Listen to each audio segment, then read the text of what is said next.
Tulsa King 3. sezon 3. bölüm The G and the OG, Dwight'la yeni dizinin kötü adamı Jeremiah Dunmire. Diziye her zamankinden daha karanlık bir ton kazandıran Tulsa King 3. sezon 2. bölümün ardından, 3. bölüm, dizinin hala imza niteliğindeki neşeli anları, artan aksiyon ve korkunç kalabalık şiddetiyle dengeleyebileceğini kanıtladı.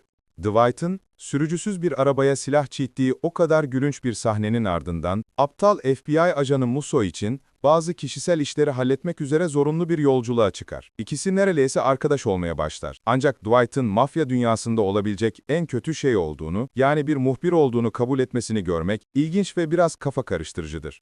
Dwight'ın Musso'yu hız cezasından kurtarmak için bir trafik durdurması sırasında bir Teksas polisine FBI muhbiri olduğunu açıklaması şaşırtıcıydı. Bu sahneler her bölüm daha karanlık ve daha şiddetli hale gelen Tulsa King 3. sezonunda çok ihtiyaç duyduğu hafifliği sağlasa da bazı komik kısımlar hikayeye pek uygun değildi. Tulsa King'in çok daha karanlık tonu sezon 3 bölüm 3'te yeni zirvelere ulaşıyor. Tulsa King 3. sezonun ilk 2 sezondaki gibi aksiyonun büyük kısmı Dwight etrafında dönmek yerine çeşitli yan karakterlerle hikayeyi ne kadar genişlettiğine hayran kaldım. Ancak bu, Dwight'ın olaylara dahil olup her kararı veremediği durumlarda Joker ekibindeki bazı üyelerin kendini kaptırabildiğini gösteriyor. Tyson, bu sezon yeni bir özgüven buldu. Ancak Dunmire'ın amansız oğlu Cole'la uğraşırken kaygısız hırsı onu alt etti. Tyson, Cole'un adamlarından dayak yerken bir gün gammazlayacağı düşüncesiyle histerik bir kahkaha atarken parlak bir an yaşadı. Nihayetinde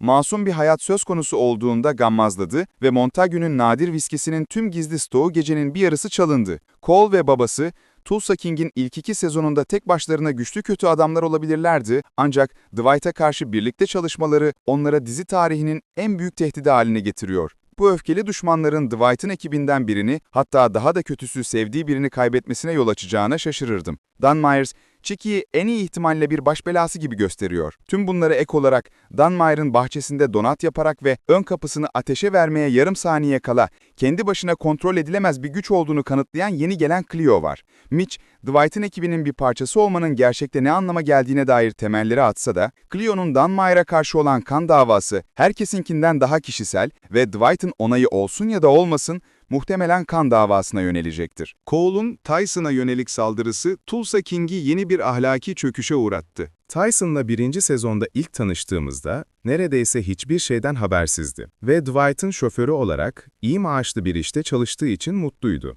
Şimdi 3. sezonda Tyson, çeşitli nedenlerle dizide çok daha merkezi bir figür haline geldi. En önemlisi, Tyson'ın Cole ve adamlarından ırkçı nefret alması, Dunmire ailesinin mirasının bir simgesi. Geçmişteki kötü adamlar, güç ve toprak için yarışan Dwight'ın ta kendisi gibiydi.